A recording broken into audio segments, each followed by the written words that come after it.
right, everyone. Hope you enjoyed another version of Destiny's MTV Camper Cribs. I think that's what I'm going to call this series now.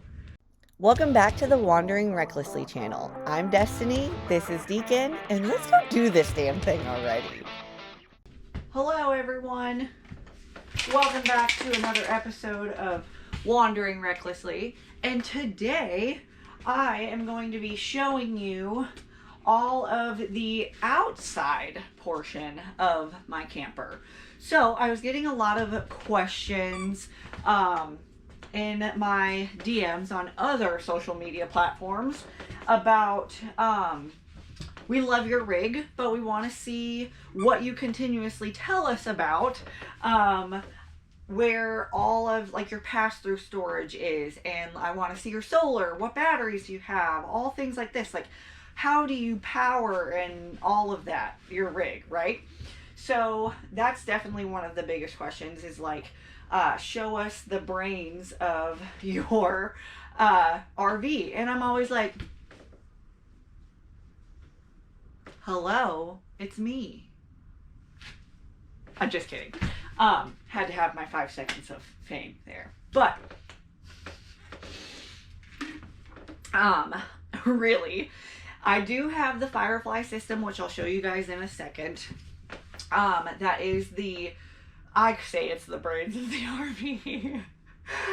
It's where I control everything on the inside of the camper. And then I'll take you out. I'll show you the pass-through. We'll go up to the roof. We'll see all of that. And we'll just talk about all of the things. So if you have any questions, drop them down in the comments. Just know that I am not a certified tech. I am not a certified mechanic, an electrician, any of the above. I have no certifications in that realm of things. I am simply just a woman out here living life on the road, figuring shit out with the help of her family and all of the beautiful people I meet along this journey. So if you are brand new to the lifestyle, you don't have to have any of those certifications, okay? I've met so many people, even certified RV techs, that are following and encouraging me, loving the shit that I do, because I'm simply just figuring it the fuck out. And that's what this lifestyle is about. Shit's gonna come up, things are gonna happen, and you're gonna have to know a little bit about something to get you going in the right direction, unless you want to call an RV tech every time. And I know a lot of us living this lifestyle, one, we don't want to have to wait, and two, we don't want to have to fork out the money for that type of thing. So let me down this protein shake and then we'll get started with this little tour.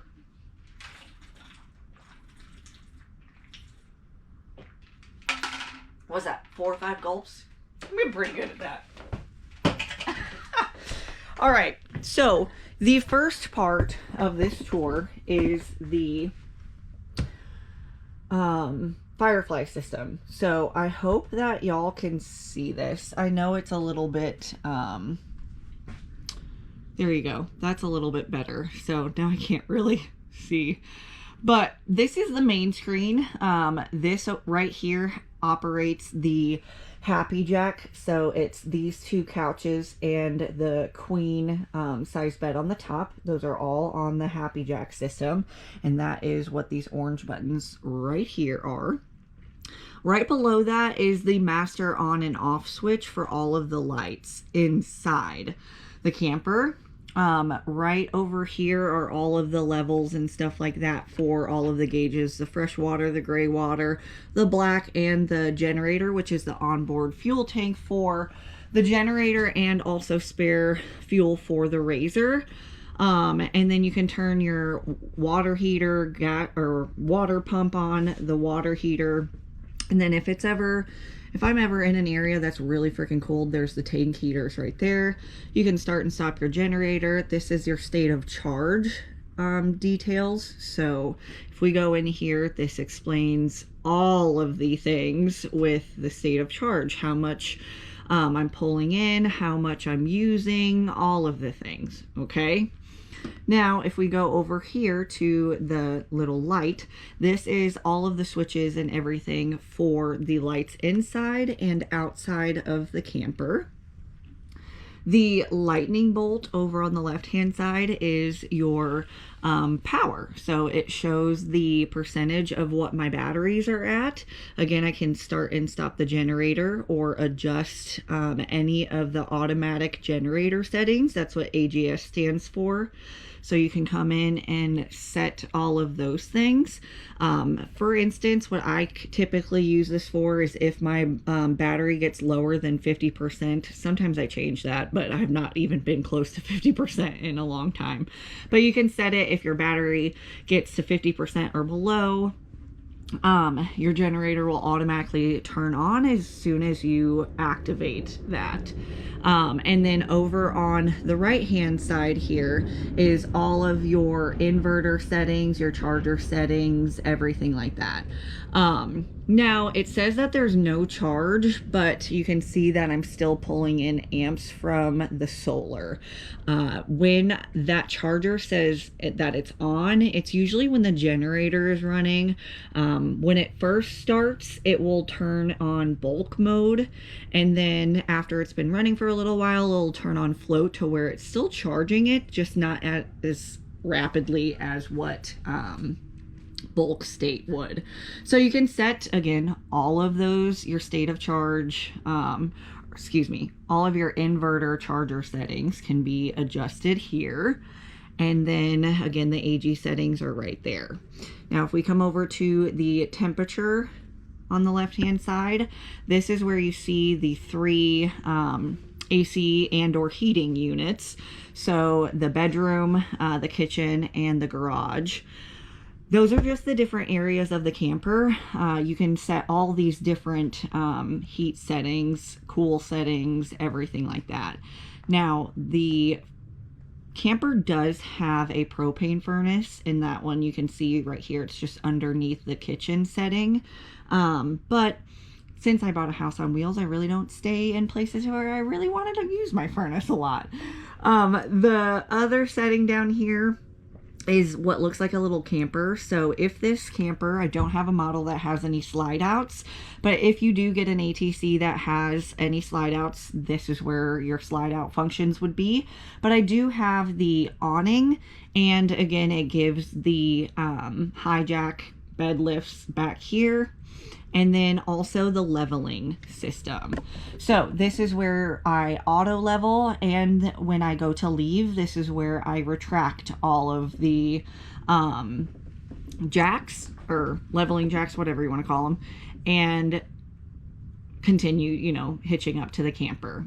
The last thing over here, on the left hand side, is the gear. So this is all of your settings. There's diagnostics, so if anything is throwing a code, and yes, I do have one right now. The switch panel in my bedroom, I think the batteries are dead, and I've not yet gone to go get the batteries, so it's saying that that one is not working, because yeah, it's not. But that is nice that you can come, and if anything's going wrong, you can read the codes and everything here. There's your wireless switches. Again, you can see that the bedroom one just doesn't have any battery. And then the mobile app as well. There is a mobile app. So you can change whether or not you want Fahrenheit or Celsius, what model camper I do have, and then change the time, dimming, cleaning mode. So if you're cleaning this screen, all the things like that. So that is the not just the Happy Jack system, that's the Firefly system, and the actual brains of the camper. So now we'll head outside, and I'll show you the pass-through storage. All right, so now that we're outside with the huge thing of keys that you always have when you live in an RV, unlock it, and then I'm sure most of you, if you've been watching my channel for a while, you know that this is where I also store all of my workout equipment. So we are going to offload the chairs, and then that way I can move all of this stuff and show you what it looks like. The only other thing that I need to move is this. This is the razor cover for when it rains. Okay, so now that that's out, I can move this out to me like this, which I'll do once I show you all of the inside of this area. So come check all of this out. So first thing is right over here into the left side of the pass-through is the manual leveling system. So you never really have to use this. I've never touched anything because it's all in the Firefly system. If that Firefly ever went down, I'm sure you could override things right here. But again, I've never had to touch or do anything with that. To the right of the inside of the pass-through, this is the little compartment for my outdoor fuel station. Let me get my keys and I'll show you guys that. I get a lot of questions on that as well, like, what does it look like? Does it actually look like a gas handle, a gas pump handle? Yes, it does. So as long as you park the Razor close enough, and I still have plenty of room, but I still wouldn't be close enough. But as long as you park the Razor close, you can fill this up. Again, it has all of the levels and everything like that on the Firefly. So I know just how much fuel, excess fuel I have. So I store that in there like that. And there is a little pump that has a switch back there that you turn on to pump the fuel. So that is that, and you always keep it locked. All right. So that is this little compartment here. And then right back here, you guys can see there's two Battleborn batteries. So they're 270 amp hours a piece. I'll zoom in and let y'all kind of see that. They're 270 amp hours a piece.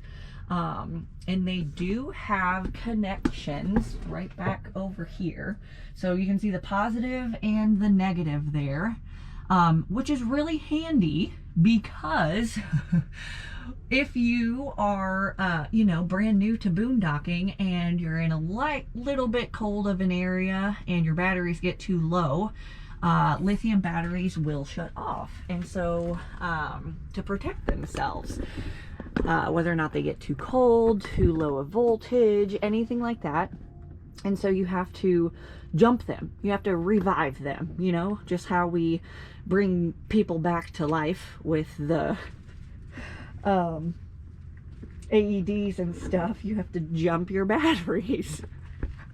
That's probably a terrible analogy or reference, but you know, I've had to do that. So I had to get some jumper cables, hook them up to the truck, hook them up to the inside of that, and bring those puppies back to life. So but now we'll go over on the other side because the big black box back there is the actual brains of the house, and there's the batteries. So I'm going to pull this out towards me, leave it out this way, and I'll have plenty of room to show you all of the things. So on the passenger side is where most of the things, the important things live, as far as like electrical units and pieces and things. But this is where the propane is, underneath the nose of the RV.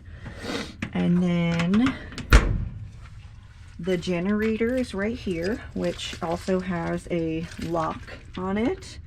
I found out that it is a law, federal law, probably, not just state. It's a federal law that you can't have a lock on your propane tanks. It's like a safety concern. So yeah, that's why they don't do that. You can have a lock on the inside, but they do not recommend that you put a lock on the outside. This is the generator's house. So it is an NPS 6000. It is a bad mamma jamma. It is not that loud, in my opinion, for being as big of a beast as it is. I will say if it does automatically start in the middle of the night because your batteries are too low, it does scare the shit out of you because my room is right above here. So it is loud if you are in your bedroom, but it's not unbearable by any means, you know. So just make sure that you keep an eye on your battery levels and make sure you have enough charge before you go to bed so that your AGF system doesn't kick on and scare the shit out of you. So that's the generator house. Lock that puppy back up. And then coming over to the driver's side of the RV, this is the outdoor shower. My God. This is what I get for trying to do 17 things at one time, I guess. I don't know what key goes in here. Alright, typically I don't use it. This is Deacon's shower, honestly, but it's a little bitty shower head. Has hot and cold water for an outdoor shower. So that is where I give Deacon a bath. He does not like coming to this side of the RV, as you guys can see, because he knows, look at that face. Because he knows this is where he gets his shower. And then this is where you hook up the water. So when I fill my fresh tanks, when I'm boondocking, the hose goes right here and it fills the tank. If I am at a campground, I flip this down and that is where it knows that it's hooked up to city water. Okay, there's a little explanation right there. This one is the black flush for the black tank. Now let's come on to this side of the pass-through. My tankless water heater is right here. Again, I just leave this on and then you shut it on and off from the Firefly system. So I showed you all that earlier in the video. And then power gets hooked up right here if you're at campgrounds. But let's get this opened. Okay, so as you can see on this side we have the big ass inverter. I know it is upside down, but pause the video and you can look at it. It's a Kotech SL3000 big inverter, and then this black box. I didn't bring my little tools. I might get those, but all the other important electrical things, it looks like a bowl of spaghetti in here, honestly. But I've had that open before, and then there is another electrical like fuse box right there. ATC does amazing at labeling everything, so that's really handy as well when you work on a lot of your own shit. Now, that's on the right hand side. To the left, it's not everything you own. It's everything I own in the box to the left. Sorry, I couldn't pass up my chance there. But this is the water pump right here. And then sometimes you do have to like switch some of these little valves depending on what you're doing. So ATC gives you this little pamphlet. Don't lose it. If you do, it's on their website. No big deal. Try your best not to lose it. And then again, water pump there. And then this is the hydraulic leveling system right here. So super nice. You can check the levels. Eventually I'll get some. I'm not too low there or anything, so I'll add some eventually, but that's all of the stuff for the leveling system. Again, it's all marked, and then you can see a better angle right here of the positive and the negative of the batteries. So when I was working on and hooking up the jumper cables, I actually had the pull out storage. I had it pulled out this way so that I could get in from that side and hook up to the battery cables. You just remove those covers and it was nice and easy. So that is what it all looks like on the outside of the rig. That's what all my pass-through looks like. All of the things, again, just easily accessible. Now let's head up to the roof and I'll show you the solar. Okay, so you guys are getting like a POV view. The pins for the ladder just pull out and you put the ladder down and the pins go back through. That way it doesn't overextend. If you guys can see that. I don't know how this POV view is going to turn out. Or if I can even get this dang thing to... There we go. Okay, we'll be back, Mr. Deacon. You guys are on my selfie stick. Right now. And here we go. Let's climb up. Here we go. Ow. I hit my daggum knee. Alright, so once we get up to the roof here, you all can see that there's 3 panels on this side and then 1 panel over here. There's 3 max air vents, fans, whatever, I combined words there. Right there, one's in the bedroom, the bathroom, and the living room, and then here are the 3 AC units. So this is what the roof looks like, and you all can see that it's one solid sheet of aluminum. So does not require any of the other maintenance that most RV roofs do, and you just find the beams to walk on. So super solid. Hopefully it's not very bright, but that's it. Let's get back down now. Okay, here we go. Eat.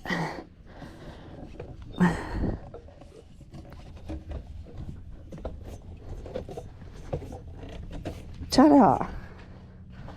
I'm sure some of you were probably freaking out there. Oh my God, be safe! And then we put it back through. That way when it travels, it's not hanging out in the road. Alright everyone, hope you enjoyed another version of Destiny's MTV Camper Cribs. I think that's what I'm going to call this series now. But to put it all back, you just slide this right back in. It locks. Easy peasy lemon squeezy. And then, don't tell somebody, but we're going to go hit the trails later. So we're going to put this back in. And there's no rain in the forecast. So, going to be another beautiful day here. There goes the mat back. And then we just load the chairs back in.